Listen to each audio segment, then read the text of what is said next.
दोस्तों, महत्वाकांक्षाएं, इच्छा, लालच जहां जुड़ती है वहां निस्संदेह आप नुकसान के भागीदार बनते हैं। और आज प्रधानमंत्री नरेंद्र मोदी के संसदीय क्षेत्र से जो चीज आपको दिखाऊंगा, सुनाऊंगा, बताऊंगा, वास्तव में पूरे बनारस को चौंकाऊं। नमस्कार दोस्तों, मैं कुमार चंद्र स्वागत करता हूं आपका देश की बात पर। देश की बात जहां करते हैं हम मुद्दे की बात आपके साथ, और मुद्दा हुआ है आपकी महत्वाकांक्षा से, आपकी लालच से। वेद पुराणों में भी कहा गया है, जहां आपने अपनी लालच को उजागर किया वहां पर कहीं न कहीं आप शिकार हो जाएंगे। और प्रधानमंत्री का नाम मैंने इसलिए कि बनारस एक सेंसिटिव शहर है। अगर यहाँ पर किसी के साथ घटना कारित होती है तो पूरे बनारस का नाम खराब होता है। घटना अपने आप में ही चौंकाने वाली हुई है। मेरे बगल में एक शख्स दिखाई दे रहे होंगे ये, और मेरे बगल में एक शख्स दिखाई दे रहे होंगे ये। दोनों लोग राजस्थान के भरतपुर के रहने वाले हैं, लेकिन ये अब शिकार हो चुके हैं एक नई तरह की घटना बनारस में चल रही है। और इसको कवर करने के पीछे उद्देश्य है कि सावधान रहिए, सतर्क रहिए, नहीं तो शायद अगला नंबर आपका भी हो सकता है। घटना दोस्तों अपने आप में एक लड़की को सामने किया जाता है और शादी का झांसा दिया जाता है।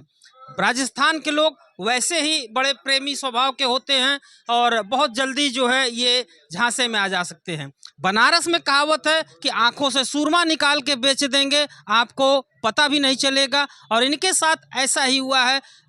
एक लड़की की तस्वीर मैं आपको दिखा रहा हूं। तस्वीरों को बहुत ध्यान से देखते चलिए, क्या पता अगला नंबर आपका भी लग सकता है। हुआ है दोस्तों यहाँ पर जो घटनाक्रम कि इन लोगों को शादी का झांसा दिया जाता है और इन्हें बुलाया जाता है बनारस में शादी के नाम पे। लड़कियां भी इन्हें दिखाई जाती हैं, ये स्क्रीन पे मैं आपको आगे भी दिखा दूंगा। लड़कियां दिखाई जाती हैं और लड़कियां पसंद भी करवाई जाती हैं, सारी चीज़ें हो जाती हैं। लेकिन घटना कहाँ पे होती है, थोड़ा इनके मुँह से हम समझेंगे तो ज़्यादा बेहतर रहेगा। क्या नाम है? गिरिराज। गिरिराज। हाँ जी। कहाँ के रहने वाले? राजस्थान। राजस्थान। हाँ। राजस्थान में कहाँ? भरतपुर। भरतपुर। अच्छा, बनारस में क्या कर रहे हो गिरिराज जी? बनारस में सर हम शादी करने के लिए आए थे। हमें झांसा दिया था कि आपको ऐसे ऐसे शादी कर देंगे, मंदिर से कर देंगे, कोर्ट से कर देंगे, और हमारे लिए बुलाया गया यहाँ पे। और बुलाने के बाद में हमसे सामान वामान खरीदने के लिए, लत्ते कपड़े खरीदने के लिए हमसे 80,000 रुपये कैश कर लिए और 10,000 रुपये अकाउंट में डलवा लिए, और कुछ कपड़े खरीदे, कुछ जेवर खरीदे, और बोल बाल के ऐसा बोल के, और हमसे मंदिर के झांसा दे के, कोर्ट का झांसा दे के, झूठ बोल के हमसे फ्रॉड बना करके, और वो निकल गए। किसने बुलाया था? काव्या नाम की एक लेडीज है एजेंट, उसने बुलाया था। घटना की शुरुआत कहाँ से होती है, थोड़ा शुरू से बताओ। कैसे पता चला कि बनारस में काव्या नाम की महिला है जो शादी कराती है? आप भरतपुर में बैठे थे, पता कैसे चला कि काव्या बनारस में है? सर वो क्या है कि हमारे एक चाचा का लड़का था, तो वो हम घर के इकलौते हैं, हमारी शादी अभी हो नहीं पाई, तो वो बोल रहा कि शादी वादी कर लो। तो मैं बोला कि यार कोई लड़की नहीं मिल रही है। चाचा का लड़का कनेक्ट करता है काव्या से। काव्या दिखाती है 2 लड़कियां। जी सर। वहाँ बात होती है कि शादी के रस्मों अदायगी के नाम पे 1 लाख का खर्चा होगा। हाँ जी। कपड़े लत्ते खरीदवाए जाते हैं। हाँ जी। करीब 10-20 हजार ऐसे खर्चा होता है।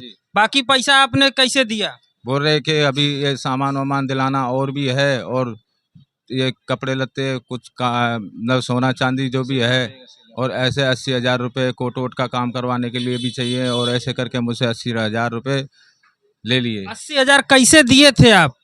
कैश दिए थे।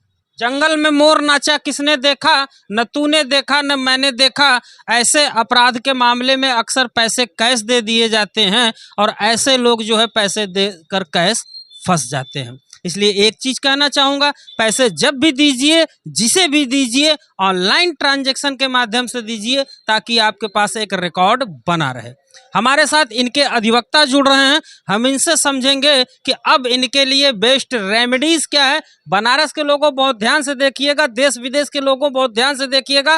That is a honey trap, that is honey trap. ये एक हनी ट्रैप है जहां पर भोले भाले लोगों को फंसाया जाता है शादी के नाम पे, उनसे लाखों रुपए लिए जाते हैं और फिर इनको छोड़ दिया जाता है। वकील साहब, मामला तो सारा समझ में आ गया, बेस्ट रेमेडीज क्या उपलब्ध है इनके लिए अभी? देखिए, मेरा नाम अधिवक्ता सतीश कुमार त्यागी है और ये मेरे पास कल आए थे।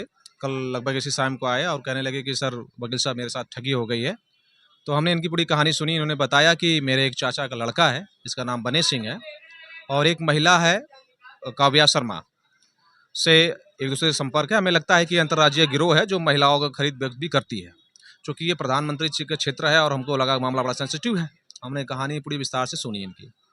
इन्होंने बताया कि एक महिला के शादी के नाम से मुझे 2 लड़कियां दिखाई गई भास्कर पोखरा मंदिर पे, जो कि रोनिया थाना अंतर्गत आता है। यहाँ पे गए, उन लड़की को देखा, इन्होंने पसंद कर दिया।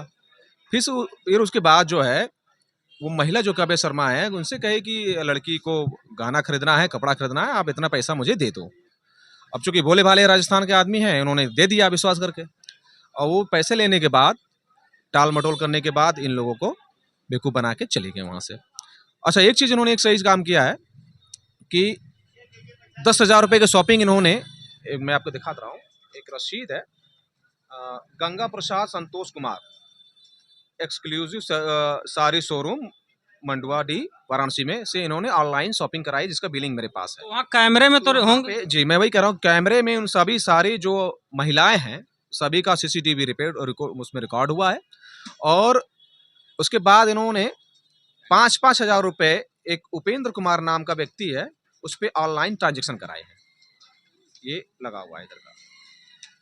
तो मामला कुल मिला के ये है कि मामला एक हनी ट्रैप है जिसपे महिलाओं को आगे करके, भोले वाले पुरुषों को फंसा करके शादी के नाम पे महिलाएं बेची जा रही हैं और इस तरह से लोग फंसे जा रहे हैं।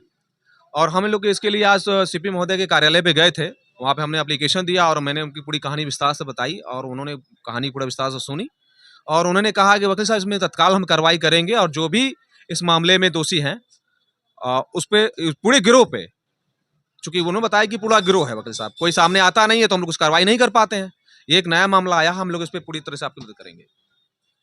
क्या लगता है कि पुलिस सहयोग के पक्ष में है? जी बिल्कुल, पुलिस सहयोग के पक्ष में है। पुलिस ने तत्काल कार्रवाई नंबर पर सर्विलांस पे लगा दिया है। हमें उम्मीद है वाराणसी जनता के लिए और वाराणसी पुलिस पे कि किसी और के साथ ऐसी घटना न घट पाए। पुलिस पे तत्काल कार्रवाई करेगी और सारे गिरोह का भंडाफोड़ करेगी। पुलिस से आप इनके क्या लगते हैं? भाई लगते हैं सर। भाई लगते हैं। पुलिस से मुलाकात हुई सर। क्या बोले, संतुष्ट हैं आप पुलिस से? हाँ, पुलिस से संतुष्ट है सर। हाँ, संतुष्ट है सर। महिलाओं की कोई तस्वीर आपके पास नहीं है सर? ये दो लड़की की तस्वीर उनकी नहीं है सर। जो मेन है उनकी नहीं है सर। नहीं है सर। पैसा आप लोगों ने कैश दिया? पैसा हमने यहीं से ई-मित्र से दुकान से लिए हैं सर। पैसा लिखा रहे हैं, हमारे बिल लगा दिए हैं, हमने उनको कैश लिखा के दिए हैं। ये जो लड़की दिखाई दे रही है, इसको सामने से फिजिकली देखे थे आप? प्रिया कुमारी? ये सामने से देखे थे? ये दोनों को, इनको भी देखे। मतलब ये तस्वीर मैं स्क्रीन पे लगा दे रहा हूँ, आप देख लेंगे, बड़ा करके मैं दे दूंगा आपको। और इन लड़कियों को जरूर पहचानिएगा क्योंकि यही लोग हैं जो आगे बढ़ के इस हनी ट्रैप पहले लगाती हैं, उसके बाद जब आदमी फंस जाता है तो उसके पैसे को लेके ये लोग चंपत हो जाती हैं। और कहीं न कहीं वाराणसी पुलिस कमिश्नर श्री मोहित अग्रवाल जी से मैं स्पष्ट तौर पर कहना चाहूँगा कि इस मामले में एक बड़ी और कड़ी और तगड़ी कार्रवाई की ज़रूरत है क्योंकि ये मामला प्रधानमंत्री नरेंद्र मोदी के संसदीय क्षेत्र से जुड़ रहा है। दूसरी बात कि ये मामला छोटे मोटे पैसों के या ठगी का मामला नहीं लग रहा है, ये मामला एक ह्यूमन ट्रैफिकिंग, मानव तस्करी और या तो फिर जो है ये एक हनी ट्रैप से जुड़ा हुआ लग रहा है। इन्हीं दोनों में से कोई एक मामला है जो बनारस का नाम भी खराब कर रहे हैं। और अगर इस मामले की परतों को उधेड़ा जाएगा तो निस्संदेह एक बहुत बड़े अंतर्राज्यीय गिरोह का पर्दाफाश हो पाएगा। क्या लग रहा है कि ये एक बड़ा गिरोह है कि नहीं? नमस्कार, मेरा नाम दीपू भारती है और मैं ये बताना चाहूँगा कि ये हमारी काशी है। अब काशी में इस समय देह व्यापार बहुत ज़ोरों शोरों से चल रहा है और जब फैशन हो गया काशी अब बैंकॉक बन रही है, तो कहने का मतलब है कि इधर भी पुलिस बड़ी सक्रिय हुई है और जगह जगह छापा मार रही है। तो ये लोग अपने धंधे को दूसरे रूप में AI की तरह इन्होंने अपने आप को अपडेट कर दिया। अब वेश्यावृत्ति का रूप बदल गया है। और अब बिना वेश्यावृत्ति किए सीधे साधे लोगों को बेवकूफ़ बना के लाखों लाखों रुपया अगर एक दिन में कमाई हो जाए और देना लेना कुछ नहीं दिखा के अगर किसी को आगे खड़ा करके, ये गिरोह बहुत ही लंबे स्तर पे चल रहा है। और ये तो हम लोग के सामने आ गए, बहुत सारे लोग हैं जो कि क्लास से सामने भी नहीं है। आज और शर्म के मारे सामने नहीं आते हैं, और आ भी जाते हैं तो यहाँ की पुलिस जो है, यहाँ के हमारे कमिश्नर साहब तो बहुत अच्छे हैं, लेकिन वहाँ के जो निचली स्तर पर कहा जाए थाना चौकी, वहाँ के लोग सपोर्ट ही नहीं करते हैं। अगर सपोर्ट करें तो मामला उसी जगह निष्कासित हो जाए और लोग पकड़ा भी जाएं। ऐसा लगता है कि कहीं ना कहीं से कुछ ना कुछ लिंक रहता है, लोग जानते हैं और जानते हुए कोई कार्रवाई नहीं करना चाहते हैं। वो तो भला अच्छा हो कि हम लोग सीपी साहब सब जानती है वकील साहब। एक बार महादेव भी जिस चीज को नहीं जानते होंगे उसको बनारस के थानेदार साहब जरूर जानते होंगे, और that is my personal responsibility and also experience.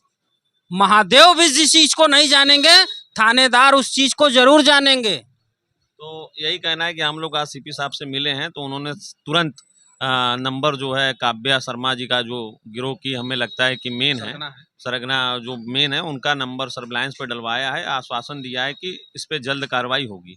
अब हम चाहते हैं कि सीपी साहब ने जिस तरह आश्वासन दिया उस तरह उनकी जो नीचे की पुलिस है, थाना चौकी और जो भी अदर, वो इस पे तुरंत एक्शन ले। क्योंकि आज तो ये पकड़ा क्या नाम है, आज तो ये आके हम लोग के सामने बताए तो हम लोग एप्लीकेशन भी दिए। पता नहीं कितने सारे लोग हैं जो बिना बताए रोज लाखों रुपया, कई लाख रुपया दे के चले जाते हैं। और ये सरगना बहुत बड़ा है, इसलिए इसको बड़े लोग शामिल हैं। इसमें बड़े बड़े लोग हैं और बाहर की लड़कियां से लेके यहाँ की लड़कियां सब मिल के ये सब सरगना चला रही हैं। इसलिए हम चाहते हैं कि काशी का नाम न खराब हो। और हमारे बाबा नगरी में ये हुआ, ये बड़ी दुखद घटना है। इस पर पुलिस तुरंत संज्ञान ले और दोषियों को पकड़े तुरंत, कि आगे किसी के साथ ऐसा कोई कृत्य न हो।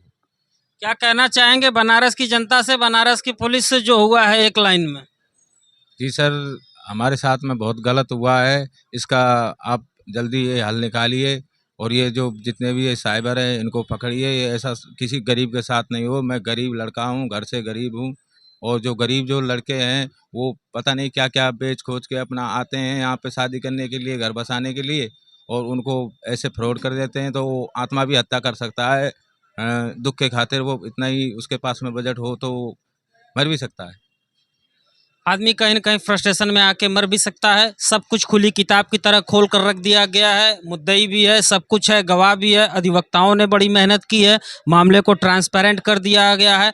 गवाह भी यहाँ पे मौजूद हैं, सभी लोग मौजूद हैं। हम यहाँ पर सिर्फ इतना ही कहना चाहूँगा कि इतना कुछ होने के बाद सरगना इतना एक्टिव है कि इनको बार बार फ़ोन करके धमकी दिया जा रहा है कि तुम पुलिस थाना चौकी मत जाना, अगर तुम जाओगे तो तुम्हारे ऊपर मैं एलिगेशन लगवा दूंगी, ये कर दूंगी, वो कर दूंगी, तुम चुपचाप जहाँ से आए हो वहाँ चले जाओ। देखिए सरगना कितनी मजबूत है, कहीं ना कहीं उसका पकड़ कहीं ना कहीं बड़े लोगों के स्तर पर है। फोन आया था? हाँ जी आया सर, आज ही आया सर, कई 2-3 बार फोन करा, वीडियो कॉल भी की है उसने हमारे पास। देखना चाहते हैं मैं बताना चाहूँगा कि मेरे सामने ही कॉल आया, हमने इनसे कहा कॉल रिकॉर्ड के बात करो, कॉल रिकॉर्डिंग भी रखी हुई है। अभी भी वो लड़कियों को जो है कह रही है कि तुम वृंदावन चले जाओ, मैं तुमको लड़कियां ले आके वहाँ सप्लाई करवा दूंगी, तुम वहाँ ब्याह कर लेना, इस तरह से कह रही है। अगर तुम पुलिस के पास जाओगे, माँ बहन की गाली दे रही थी कि पुलिस यहाँ की बहुत इस तरह से है, उस तरह से है, माँ बहन की गाली दे हुए पुलिस को कि पुलिस भी कुछ नहीं उखाड़ेगी, इस तरह से वो बयानबाजी कर रही है। इसका रिकॉर्डिंग भी हम लोग के पास है, रिकॉर्डिंग भी उपलब्ध है, यानी सब कुछ एकदम खुला खेल फरुक्काबादी की तरह है। और देखने वाली बात होगी कि उन अपराधियों के हौसले इतने बुलंद है कि वीडियो कॉल करके इन्हें धमकाया जा रहा है। और कहीं न कहीं बनारस पुलिस के ऊपर जो है एक करारा तमाचा भी मारा जा रहा है कि अपराधी अपराध करने के बाद भी पूरी शानो शौकत के साथ वीडियो कॉल कर रहा है, तो कहीं न कहीं उनके मन में बनारस पुलिस का खौफ नहीं है। इसलिए कमिश्नर साहब, जरूरत है एक बड़ी, एक तगड़ी और एक कड़ी कार्रवाई की। सारी कड़ियां सामने रखी हुई हैं, सिर्फ आपको कड़ियों को जोड़ना है और मेन अपराधी को उठा के सलाखों के पीछे भेजना है। हम उम्मीद करते हैं कि सारे तथ्यों की सारी जानकारी आपको समझ में भी आई होगी, और आगे अगर आपको कोई कहता है कि चलिए बनारस में शादी करा दें, तो यकीन मानिए कि आपके साथ एक बहुत बड़ा छल होने की तैयारी हो चुकी है।